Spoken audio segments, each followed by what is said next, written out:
One of the most insane serial killers I have ever learned about, I still to this day believe didn't work alone. So you guys know Jack the Ripper, right? Well, this guy not only outlasted and outdid him, but he put New York in one of the biggest states of fear and taunted investigators for years. Before we get into who he is and why I don't think he acted alone, let's talk about what he did. The first kill he ever made was stabbing two young girls on Christmas Eve of 1975. At this time, New York was in absolute shambles. People were being killed and assaulted all the time. Robberies were happening, bodies were being found, and the police really couldn't keep up with everything, so whenever this happened, it wasn't like a big news headliner. Well, a few months later, two girls were shot sitting in their car. Both of them ended up surviving, but it happened so fast that they didn't have any information on the suspect. Just some .44 caliber bullets left on scene. Well, the next attack occurred whenever this couple was sitting in a car. They reported that the whole car felt like it exploded, and the girl looked over and saw a bullet wound in the guy's head. Because of the bullets used, the police were able to make the connections.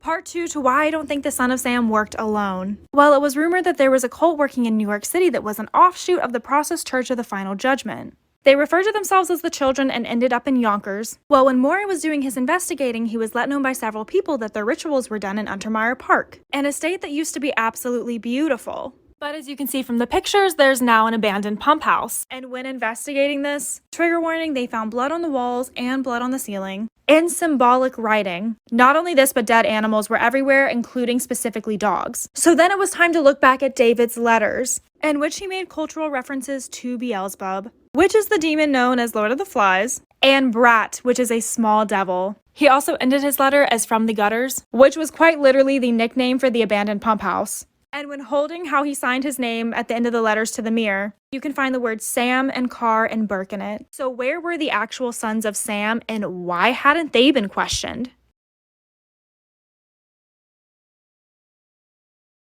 Part 3 to why I don't think the Son of Sam worked alone. Well, after Maury had taken an investigation into his own hand and was seeing all these connections, he went to the police with it. And he was essentially just told to shut it down. That they had their man behind bars, there's no way other people worked with him, even though there was clear indications that he was working with a cult, and none of the eyewitness sketches even looked like him. So the last thing to do would be able to tie the Sons of Sam to the actual case. So John, Michael, and Wheat Carr were all the kids of Sam, Michael and John specifically being the sons. After talking to neighbors, there were several stories about Sam beating them. Their father Sam struggled with alcoholism, and this was all included in the letter that David wrote. So Maury's like, okay, let's go do investigating in the place that they were from, Minot, North Dakota. And when they got to their hometown, they were told by everyone that they were legitimately cult leaders. There was accounts of them sacrificing dogs, drinking blood, all of the work. So Maury was like, okay, we need to actually get a hold of these guys. Maybe they'll be open to talking about it, but soon after that, it was reported that they both mysteriously died.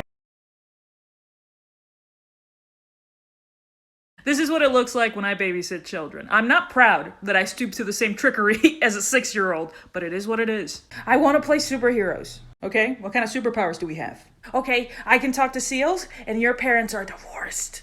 That's not even in the format of a superpower. You know what? I have emotional strength because of adversity. That's my power. No, you're just sad because they told you yesterday and it's your fault. Look, you either give me a superpower that's equal to yours or I'm not playing. Okay, I have a unicorn that fixes friendships and you just realize that you can't make rent this month because you're poor. Fine, I stole your unicorn for rent money, and I sold it to the glue factory. They're gonna turn him into that sparkle glue. No, you can't, because I'm the smartest princess in the world, and you don't even know. You don't even know. I went to Disneyland without you, yeah, and I told Elsa that you're the worst princess. You have a crumbling economy because you don't have any foresight. That's not even true. This is why you should keep the light on when you're kicking it with somebody for the first time. So, 10 years ago, I was dealing with this dope boy in Florida, yeah? Oh, I wanted him so bad. But I should have left his cricket mouth ass where the hell I found him. But I digress. So, one night I decided, I want to give him something for real. So, we came back to my house or whatever. And when it was time to do what we do, we ended up in my room or whatever. And I told him, we're not doing nothing if you ain't got protection. So he was like, chill, I got it, da-da-da-da. So I said, okay, well, I want to see you put it on. So he put it, I put it on or whatever. And then all of a sudden, you done turned into Teddy Pendergrass and done turned the lights off. No, indeed. I said, oh, hold up. No. Turn the lights back on. He said, I know what I'm doing. I don't need the lights to see what I'm doing. I need the lights to see what you doing. Turn the fucking lights back on. So he like he didn't want to do that shit. He just like, oh, come on, man. Just chill. So I'm like, all right, fuck. Then all of a sudden, before he can enter the pearly gate, I hear that rubber pop back off. So I know I ain't crazy. I said, I know you ain't take that rubber off. He go, just chill, man. Why you tripping? You finna trip your ass up out of here. So I hopped the fuck up with the quickness and I turned the lights on real quick. It was like this here.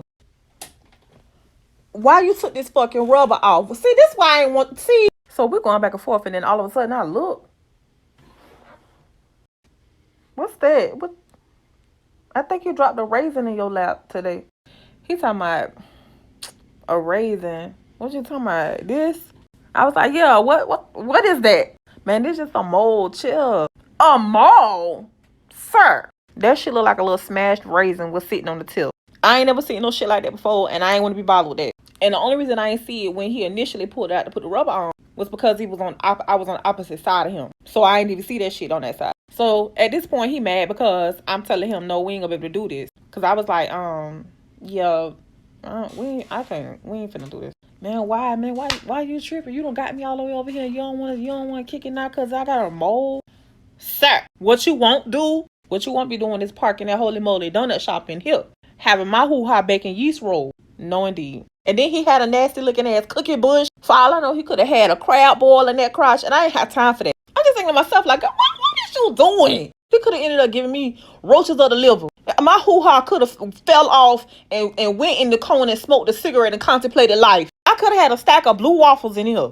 So, yeah, no. Tell him to leave that light on. Tell them to leave that light on. Otherwise, get the fuck. My boss sent us a critical thinking email, and she was not ready for my response. This is the email, and my response. So her email says, read carefully and provide me your answer. You are in the garden. There are 34 people in the yard. You kill 30. How many people are in the garden? And this is my response. 0 is most likely, however the answer could be up to 4.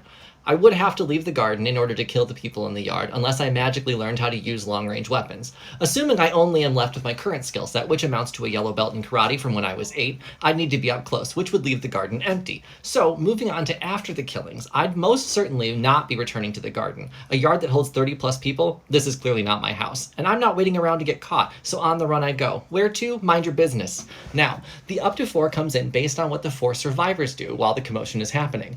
They could see the garden as a hiding place if they didn't find any other means to escape. Previous training has taught us to run if you can, hide if you can't. So while I left the garden empty to trim the yard, it may have served as a shelter to one or more of the savvy survivors. Also, this is more than I ever thought I would type about killing in a work email, so for the record, I'm fine, I'm not crazy, I just listened to too many true crime podcasts. Sincerely and benevolently, Chris.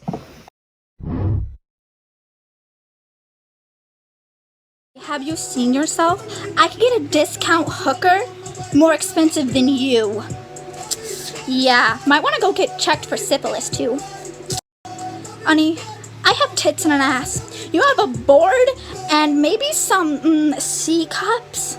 You ain't shit. You'll never be shit. You're gonna end up a pregnant cunt on welfare. Yeah, honey, I have psychotic depression. If you piss me off, I'll come and break your fucking legs with a crowbar. Influencer. Hey, I like your products. Can I have some free to promote? Me, sorry, I'm not offering free products to anyone for now.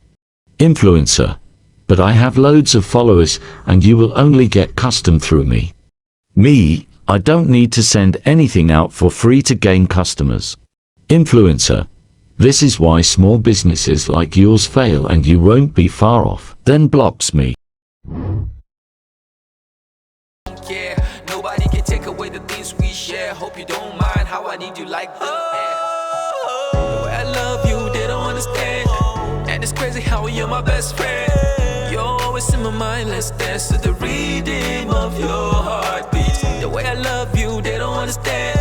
And it's crazy how you're my best friend. You're always in my mind, let's dance to the rhythm of